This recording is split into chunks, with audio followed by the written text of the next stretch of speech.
If Richard Blodgett was in charge, the last place he'd look to balance Citrus-Side's budget is the police department. That's the worst place to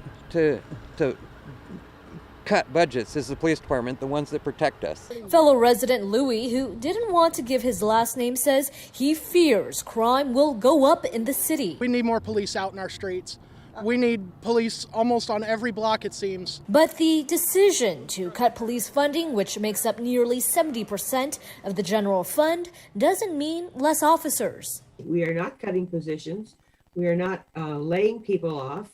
We have been planning for this over the last year and a half to 2 years as we saw our revenues shift. City leaders say it means 26 positions in the police department will remain under a hiring freeze. The city has a $4.7 million shortfall due to reduced sales tax revenue during the pandemic. Sunrise Mall generates the biggest portion of that. We have to be fiscally responsible and prudent. City council members debated whether to wait for an estimated $15 million of one-time federal money in the American Rescue Act recently approved by Congress. Half of that money could arrive in 2 weeks. The best thing that we could do is kind of put the brakes on a little bit. We have to have a budget in place to function July 1st.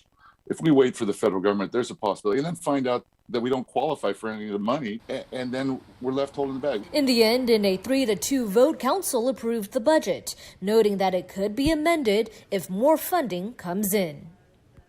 And we reached out to the police department for comment, have not heard back yet. However, in February, Police Chief Lawrence commended his force for dealing with low staffing levels and that it in no way diminished their professionalism.